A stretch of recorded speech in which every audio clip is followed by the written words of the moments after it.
नमस्कार, आप देख रहे हैं सरल न्यूज। मैं हूं आपके साथ पिंकी पांडे। आम आदमी पार्टी ने एक बार फिर भारतीय जनता पार्टी के ऊपर और दलित पिछड़े राजनीति के लेकर वार किया है। इस बीच एक प्रेस कॉन्फ्रेंस का आयोजन किया गया जिसमें अनुराग ढांडा आपके नेता और इसके साथ साथ दिल्ली प्रदेश अध्यक्ष सौरभ भारद्वाज शामिल थे। मीडिया के सभी साथियों का आज की इस प्रेस कॉन्फ्रेंस में बहुत बहुत स्वागत है। माननीय सौरभ भारद्वाज जी भी हमारे साथ इस प्रेस कॉन्फ्रेंस में मौजूद हैं और जैसा आप लोगों ने हमेशा से देखा है और जाना है, मोदी सरकार और भारतीय जनता पार्टी की, चाहे वो किसी स्टेट की सरकार हो या केंद्र की सरकार हो, हमेशा दलित, पिछड़े और आदिवासी वर्ग के खिलाफ काम करती है। हमेशा उनके अधिकारों का हनन करती है और उनको कुचलने का प्रयास करती है। एक ताजा उदाहरण आज जो हम आपके सामने रख रहे हैं, ये आदिवासी हितों के लिए जो खर्च होना था पैसा, उसका किस तरीके से बेजा इस्तेमाल किया गया, किस तरीके से उसको वीआईपी मूवमेंट पर खर्च किया गया। ये गुजरात का सबसे ताज़ा उदाहरण है, जो वहाँ पर आम आदमी पार्टी के विधायक और आदिवासी समाज से आने वाले चैतर वसावा जी ने जब उसके बारे में आरटीआई लगाई और सदन के अंदर पूछा, तो उनको जो जवाब मिला वो बहुत हैरान कर देने वाला था। आदिवासी समुदाय के डेवलपमेंट के लिए जो फंड सरकार के खाते में होता है, उसमें से 50 करोड़ रुपया प्रधानमंत्री नरेंद्र मोदी जी और उनसे जुड़े हुए विभिन्न कार्यक्रमों में वीआईपी की सुविधाओं को जुटाने में खर्च कर दिया गया। प्रधानमंत्री नरेंद्र मोदी जी कई सारे कार्यक्रमों में उन्होंने वहां पर हिस्सा लिया, जिसमें जनजातीय गौरव दिवस और कई और कार्यक्रम शामिल थे। इन कार्यक्रमों में उनकी रैलियों को आयोजित करने के लिए मैं सिर्फ कुछ अमाउंट आपके सामने पढ़ रहा हूं, जिससे आपको अंदाजा होगा कि किस तरीके का खर्च इनमें किया गया। देडियापाड़ा में मोदी जी का कार्यक्रम जो आयोजित किया गया, उसमें 7 करोड़ रुपए का पंडाल लगाया गया, 7 करोड़ रुपए का खर्च। और ये सारी डिटेल्स डिपार्टमेंट वाइज कहां किस डिपार्टमेंट ने कितना खर्च किया, वो सारी लिस्ट हमारे पास मौजूद है। 3 करोड़ रुपए का उस पंडाल में गुंबद बनाया गया, डोम बनाया गया। 5 करोड़ रुपए स्टेज बनाने के लिए कार्यक्रम में खर्च किए गए। 2 करोड़ रुपए के चाय और समोसे वीआईपी लोग इन कार्यक्रमों में खा गए। 7 करोड़ रुपए लोगों को जुटाने के लिए, बसेस अरेंज करने के लिए इस कार्यक्रम में खर्च किए गए। 2 करोड़ रुपए टॉयलेट और साफ सफाई के लिए खर्च कर दिए गए इस कार्यक्रम में। ये सब हम इसलिए आपके सामने रख रहे हैं क्योंकि ये सारा फंड जो खर्च किया गया, इसका ज्यादातर हिस्सा आदिवासी कल्याण के लिए जो फंड होते हैं उसमें से इस्तेमाल किया गया। करोड़ों करोड़ रुपया जो आदिवासी समाज के कल्याण के लिए लगना चाहिए था, उनके लोगों की सुविधाओं के लिए मिलना चाहिए था, वो सिर्फ और सिर्फ दिखावे के लिए प्रधानमंत्री जी, गुजरात के मंत्री और वीआईपी लोगों के ऊपर खर्च कर दिया गया। जब हमने कंपैरिजन करके देखा तो हमें पता चला कि जो एसटी समाज के जो ट्राइबल हॉस्टल्स हैं, उनमें बच्चों को सरकार की तरफ से सिर्फ 2100 रुपए महीने भर के खर्च के लिए दिया जाता है, ताकि वो पढ़ सके, ताकि वो आगे बढ़ सके। ये सरकारी योजना है, उसमें सिर्फ 2100 रुपए पर मंथ दिया जाता है।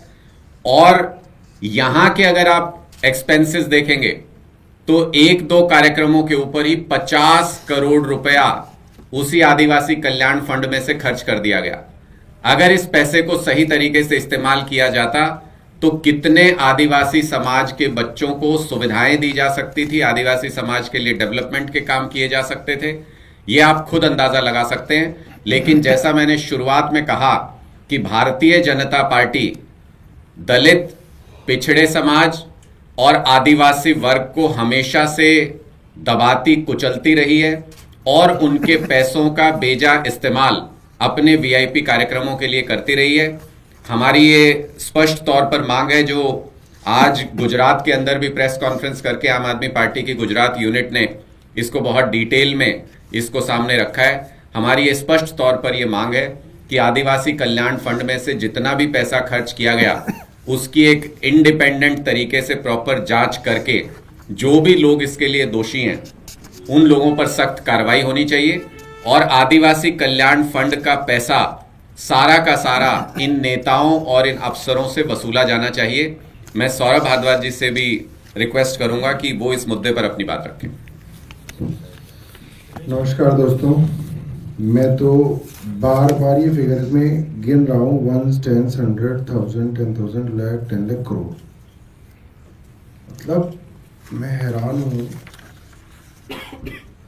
मोबाइल टॉयलेट और क्लीनिंग सेवाओं का खर्च 2,40,86,160 रुपए। 2,40,00,000 रुपए के अंदर आप मोबाइल टॉयलेट लगवा रहे हो।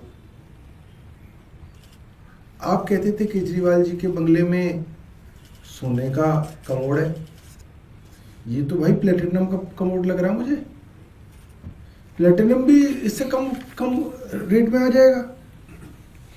और मैं लगातार देख रहा हूँ करोड़ों रुपए के खर्चे जो हैं गुजरात के अंदर प्रधानमंत्री के कार्यक्रम के लिए खर्च हो रहे हैं, करोड़ों रुपए।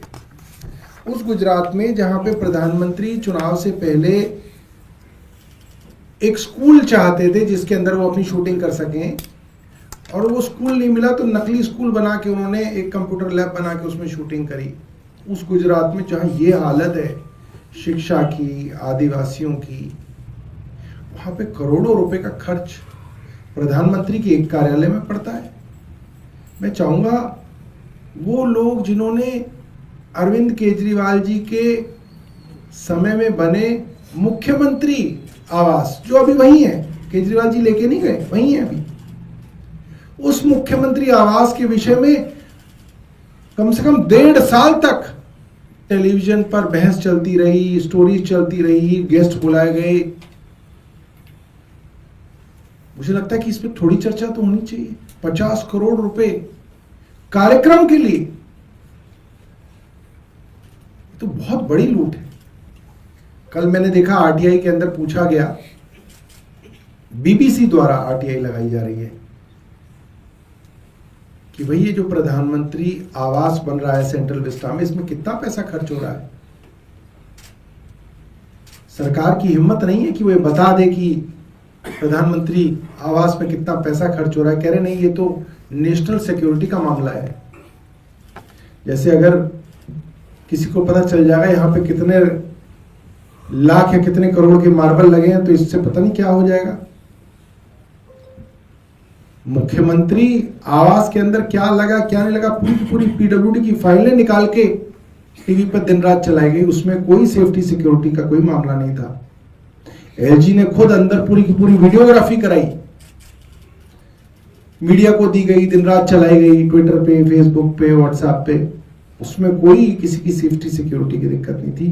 प्रधानमंत्री आवास जो यहीं दिल्ली में बन रहा है, जहां पे हमें जाने से रोका गया, उसमें कितना खर्चा हो रहा है ये प्रधानमंत्री कार्यालय बता नहीं रहा। ये बहुत बड़ी बात है देश के लिए। पता नहीं ऐसे कैसे, मतलब एक ही देश में, एक ही राज्य में हो सकता है कि उसी दिल्ली के अंदर एक मुख्यमंत्री के आवास पे कहा गया 40-42 करोड़ रुपए खर्च हुए, तो उसके लिए इतना बड़ा मुद्दा बनाया गया कि वो 1.5 साल तक मीडिया में चला। उसी दिल्ली में प्रधानमंत्री आवास उसी समय में बन रहा है और उसके बारे में मीडिया को ये कानो कान खबर नहीं दी जा रही कि कितना पैसा खर्च हुआ है। कितने शर्म की बात है। हम 10-11 साल में कहां से कहां आ गए। बस मैं ये कहना चाहता था। बहुत बहुत धन्यवाद, आप सब लोग आए। सौरभ जी, का प्रदूषण के ऊपर सवाल है।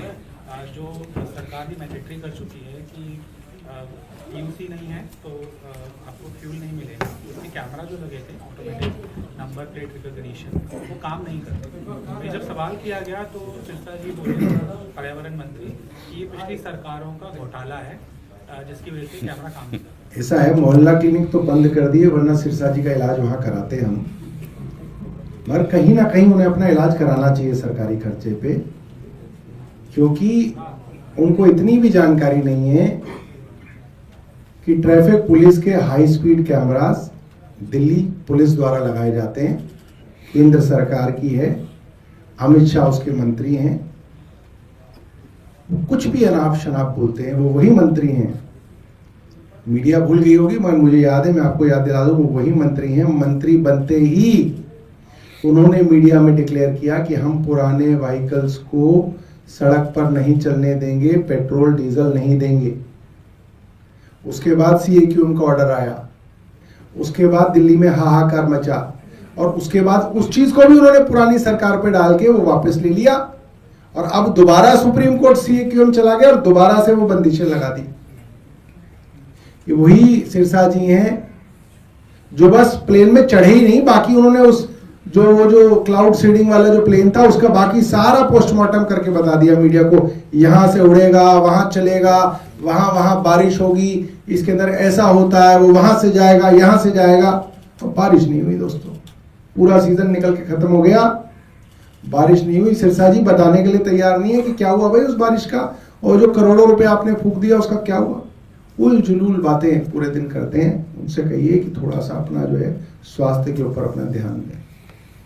अनुराग जी, एक सवाल अरावली को लेकर इन दिनों चर्चा भी है, केंद्रीय पर्यावरण मंत्री कह रहे हैं उस पर भ्रम फैलाया जा रहा है। देखिए, मुझे लगता है कि अरावली रेंज के बारे में आज के दिन में बहुत सारे कंसर्न हम सोशल मीडिया पे भी देख रहे हैं, अलग अलग NGOs उसके बारे में बात कर रहे हैं, और जो सुप्रीम कोर्ट का ऑर्डर सरकार के हलफनामे पे, सरकार की मांग पे, केंद्र सरकार की मांग पे आज दिया गया है। मैं आपको बताऊं कि 2010 में भी इसी तरह की कोशिश उस वक्त की सरकार के समय में की गई थी, और सुप्रीम कोर्ट ने उस वक्त इस प्रपोजल को रिजेक्ट कर दिया था। ऐसे प्रपोजल को जिसको सुप्रीम कोर्ट से पहले रिजेक्ट किया गया हो, उसको वापस से लाने का मतलब क्या हो सकता है? उसके पीछे कहीं ना कहीं कोई लॉबी काम कर रही है, कोई बिजनेस काम कर रहा है। इसलिए सरकार उसको दोबारा लेकर के आई, उसको इंप्लीमेंट कराने की तैयारी की, सुप्रीम कोर्ट से उसको पास करा लिया, और अब पर्यावरण मंत्री इसलिए निकल करके आ रहे हैं क्योंकि वो किसी बिजनेस हाउस की, किसी लॉबी की नुमाइंदगी कर रहे हैं, वो लोगों की नुमाइंदगी नहीं कर रहे हैं। जब उनको ये पता लगा कि लोग जागरूक हो गए, इस बारे में बहुत चर्चा हो रही है, इसमें स्टेप बैक ना करना पड़ जाए, तो जिस लॉबी ने ये काम करवाया था, अब वो पर्यावरण मंत्री जी को ये कह रहे हैं कि जाओ सामने जाके लड़ो, इसको डिफेंड करो किसी भी तरह से। अरावली रेंज को खत्म करने की एक बहुत बड़ी साजिश, जिसके ऊपर अभी लोगों के बीच में चर्चा चल रही है, वो साजिश केंद्र सरकार के इशारे पर, किसी बिजनेसमैन, उनके मित्र के कहने पर की गई है। और अब ये सारे लोगों को धीरे धीरे समझ में आ रहा है कि अगर अरावली रेंज को इस तरीके से खत्म कर दिया जाएगा, 100 मीटर के नीचे की सारी पहाड़ियों को खत्म करने की खुली छूट मिल जाएगी, तो दिल्ली के ऊपर आज के दिन में जो प्रदूषण का संकट मंडराया हुआ है, ये और ज्यादा गंभीर हो जाएगा। इसके जो पर्यावरण के जो परिणाम हैं, बहुत सारे बदलाव हैं, वो बहुत खतरनाक रूप से होंगे। इसलिए अब लोगों के बीच में इस पे चर्चा चल गई, और पर्यावरण मंत्री जी सिर्फ और सिर्फ अपने बिजनेसमैन मित्र को बचाने के लिए ही बयानबाजी कर रहे हैं। इस प्रेस वार्ता में आम आदमी पार्टी के नेता अनुराग ढांडा और दिल्ली प्रदेश अध्यक्ष सौरभ भारद्वाज ने सीधे सीधे भाजपा के ऊपर आरोप लगाए हैं कि जो गुजरात के अंदर दादियापाड़ा में जो रैली का आयोजन किया गया, उसमें भारतीय जनता पार्टी के द्वारा जो फंड था उसका दुरुपयोग किया गया, और इसके साथ साथ उन्होंने एक RTI का भी इसमें बखान किया। अब इस खबर को लेके, इस प्रेस कॉन्फ्रेंस को लेके आपकी अपनी क्या प्रतिक्रिया है, कमेंट सेक्शन में जरूर बताइएगा, और ऐसे ही अन्य खबरों के लिए बने रहिए हमारे साथ। आप देख रहे हैं सरल न्यूज, मैं हूं आपके साथ पिंकी पांडे।